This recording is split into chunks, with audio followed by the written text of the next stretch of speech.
Okay, let's dive in. Picture this. A planet, Tau Cygni III.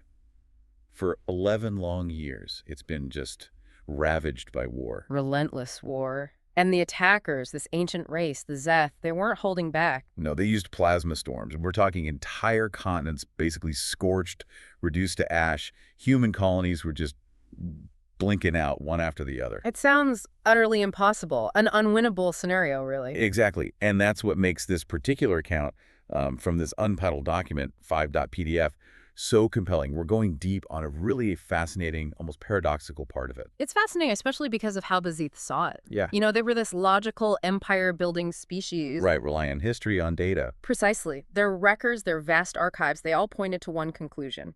When a species' military strength drops below 30%, surrender is basically inevitable. Like a law of physics for them. Pretty much. An ironclad rule in how they understood conflict. Surrender wasn't just likely, it was a certainty. And this is where it gets really interesting. Because humans on Tau Cygni III just didn't follow the rule. Not even close. They didn't just bend that rule, they shattered it.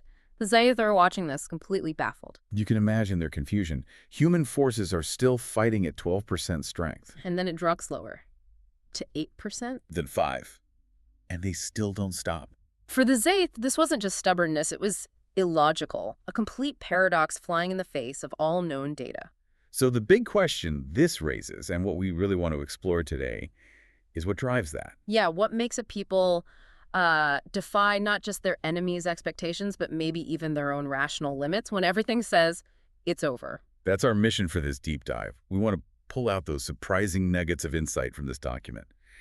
About resilience, sure, but also about what drives us when hope, conventionally speaking, is gone. And why this specific story might offer a really unique angle on, well, what it even means to be human. Okay, so let's set the final scene this document describes, the last battle. Right, we have Captain Raylith. He's the Zeyth commander standing on the ruins of Haven City. Overlooking his forces, which are overwhelming. Vastly superior numbers. And down below, the human remnants, what's left of them, are preparing for one last stand. The odds are just stark. 20-1 against the humans. And the description paints a picture, doesn't it? You can almost see them. Yeah, cracked armor, cobbled together rifles, gaunt faces after years of this siege. Everything about them physically screams defeat. But then there's that one detail the source emphasizes. The crucial detail. Yet there was no fear in their eyes. That contrast is powerful. The physical ruin versus that spirit. And then a human commander steps out. A woman, the text says, with a scar from her temple down to her jaw. And she's not carrying a white flag, no symbol of truce. Nothing like that. Just a battered helmet under her arm. A symbol of defiance, maybe. Could be. So Raylith, the Zeyth captain, he communicates through his translator, asks the logical question. Basically, look, you're beaten. Why keep going? This struggle's meaningless now. It's the rational question from his perspective. But her answer, according to the source, it's something else entirely. She says, because you've never fought us when we're losing. Chilling. And then, chaos. Yeah, the sky just lights up. Turns out there were hidden dropships. Orbital cannons they thought were destroyed suddenly come online. An absolutely final, unexpected surge of human force erupts. It wasn't really a tactical masterstroke aimed at winning. No, it felt more like a raw refusal, a desperate explosive no. Exactly, a refusal to just lie down and be extinguished. The battle itself was apparently pure chaos, defying all Zeyth tactical doctrines. A symphony of defiance, as you said before we started recording. And though they were ultimately overwhelmed, it left a mark. A deep one. Especially on Captain Raylith. The rest of the story really comes from his perspective, trying to make sense of it all. Which brings us nicely to the wrap-up, to that moment of realization Raylith has after the battle. It's quite profound, this alien trying to understand something fundamentally human. So what did he conclude? What was his insight? Well, he wrote this in his official report, and these words, they really stick with you. I understand now. Okay. They do not fight to win. Right. That wasn't the point anymore. They fight because to stop fighting would mean they are no longer human. Wow. And that is why they are dangerous. That hits hard. Yeah. To stop fighting would mean they are no longer human.